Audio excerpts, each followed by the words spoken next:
Добрый день, уважаемые пациенты, уважаемые слушатели. Я являюсь кардиологом поликлиники нашей больницы. Меня зовут Дарья Владимировна Прокопьева. Хотелось бы с вами сегодня поговорить на такую тему, как инфаркт миокарда. Инфаркт миокарда относится к острой форме хронической ишемической болезни сердца. Вообще сердце – это, наверное, самый главный орган в нашем организме. Это мышца, которая перекачивает кровь с кислородом и с питательными веществами ко всем органам и системам. Что же такое инфаркт миокарда? Инфаркт миокарда – это уже острое заболевание, развивающееся в результате некроза, то есть омертвения сердечной мышцы вследствие закупорки тромбом в области атеросклеротической бляшки. Опять-таки мы с вами видим сердце и сбоку рисунки. Поперечный срез сосуда, артерии сердца и участки атеросклеротической бляшки желтым цветом показано, который перекрывает просвет сосуда. Что же такое атеросклероз? Атеросклероз развивается в результате нарушения обмена липидов и сопровождается отложением холестерина во внутренней оболочке сосуда с формированием такой атеросклеротической бляшки. Какие же факторы риска способствуют развитию данного процесса? Во-первых, это повышенное давление, артериальная гипертензия, курение, неправильное, несбалансированное питание, малоподвижный образ жизни, стрессы и наследственная предрасположенность. Клиника инфаркта миокарда проявляется в возникновении давящих, сжимающих, иногда жгучих, распирающих болей в грудной клетке, в области сердца. Боли могут возникать по всей поверхности грудной клетки.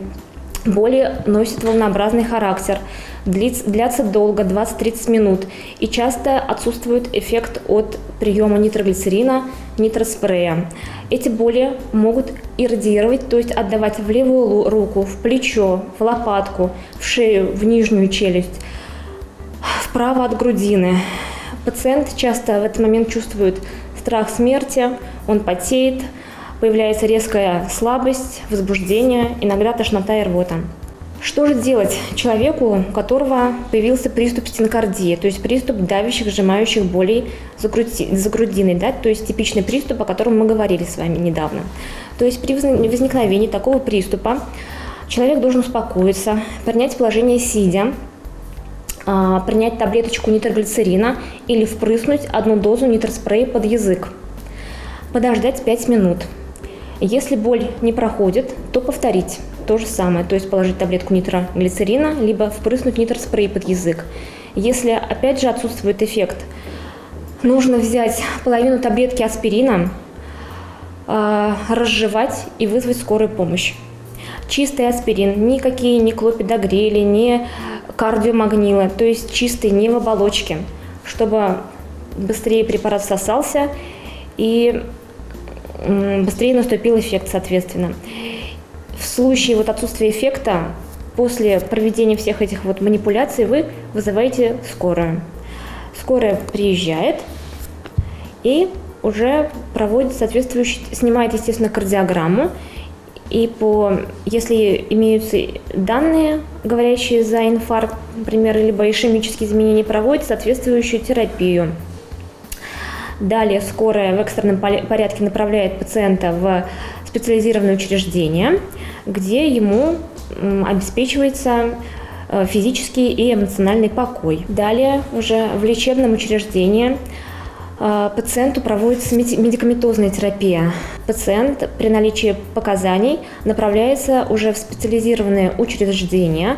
В Чувашии это наш республиканский сосудистый центр, где пациенту проводится коронарография, и в случае необходимости при наличии выраженных бляшек, сужений просвета сосуда, в просвет сосуда имплантируется такая металлическая конструкция, которая называется стентом. После проведения операции пациент переводится в общее кардиологическое отделение, где пациенту подбираются препараты, и пациент уже выписывается. Но и уже на амбулаторном этапе начинается перевод пациента на третий этап реабилитации к врачам общей практики, к кардиологам по месту жительства, где происходит уже реабилитация. Во-первых, это физическая реабилитация. В первое время пациенту разрешается дозированная ходьба в умеренном темпе в течение 30-40 минут, не менее 5 дней в неделю. Диету обязательно пациент должен соблюдать. Во-первых, ограничить продукты животного происхождения, сливочное масло, жирные сорта сыра, выпечку. Сливочные масла желательно заменить на растительные, подсолнечное, оливковое, кукурузное. В умеренном количестве разрешаются нежирная молочная продукция, яйца не более 2 в неделю в отварном виде. И в рацион желательно включить хлеб из муки грубого помола, макаронные изделия. Пациентам с повышенным давлением рекомендуется снизить потребление соли до 3 грамм в сутки. Необходимо контролировать давление артериальное, которое должно быть ниже 140, верхняя граница систолическое давление, но не ниже 110 мм ртутного столба. Потому что если снижать еще больше, то, к сожалению, ухудшается прогноз у пациента дальнейший. Курильщикам обязательно нужно бросить эту пагубную привычку. Необходимо контролировать массу тела за счет, опять-таки, увеличения активности двигательной, за счет соблюдения диеты. И желательно снизить массу тела, добиться снижения индекса массы тела менее 25 кг на метр в квадрате. Но посчитать этот индекс вы можете, придя на прием либо к терапевту, либо к кардиологу по месту жительства. Окружность талии не должна превышать больше 102 см у мужчин и не более 88 см у женщин. Ну и здоровье – это самое ценное, что есть у человека, как сказал когда-то Семашко. Поэтому хочется пожелать вам здоровья крепкого и берегите себя, своих близких. И вот совместной работой, наверное, нас, врачей, кардиологов, терапевтов и с вами мы сможем добиться целевых показателей и давления, и холестерина в крови, и сможем прожить долгую счастливую жизнь. Спасибо за внимание. Здравствуйте. Ну, говорить я сегодня буду не очень много. Лучше мы с вами все это поделаем. Ну, хотя бы часть из того, что мы можем.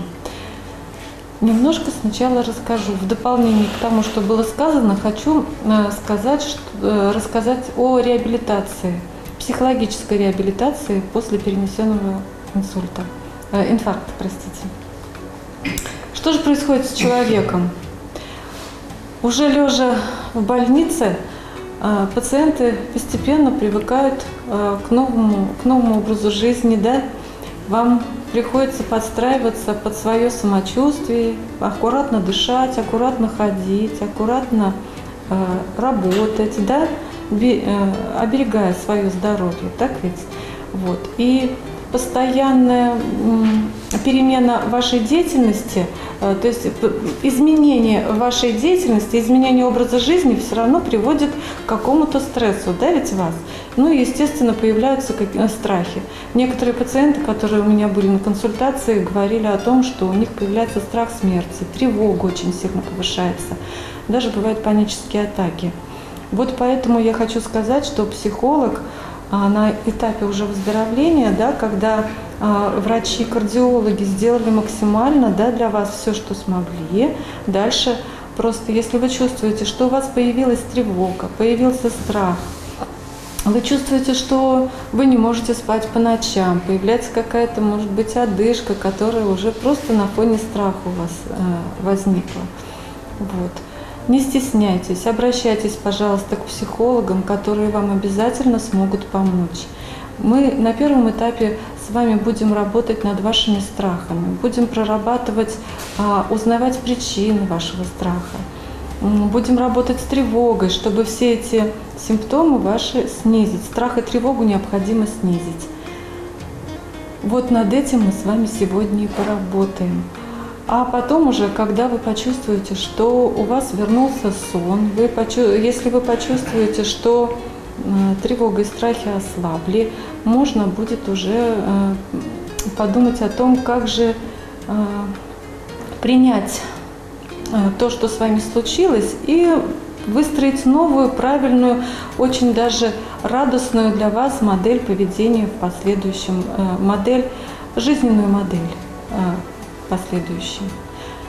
Вот. А сегодня, и вот хотела с вами сегодня провести арт-терапию, которая тоже помогает человеку справиться с эмоциональными перегрузками. Ведь ни для кого не секрет, да, что эмоциональные перегрузки, напряжение нервное, оно даже более опасно для сердца, чем физические нагрузки.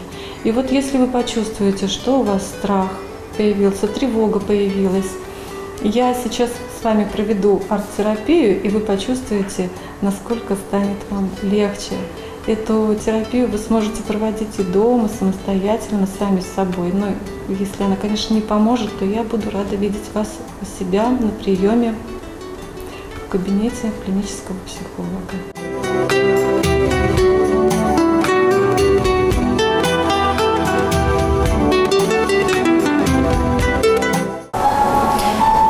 Для начала давайте с вами закроем глаза и попробуем представить всю боль, весь свой страх, тревогу, которая сейчас внутри вас, в вашем сердце, в вашем разуме.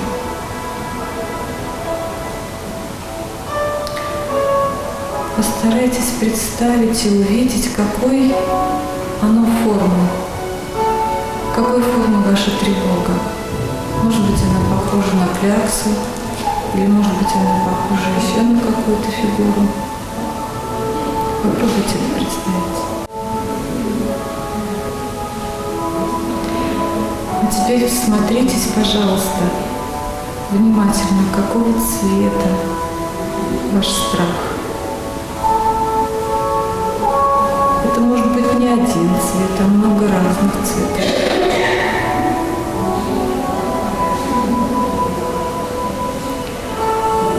Теперь представьте, что между вашим представлением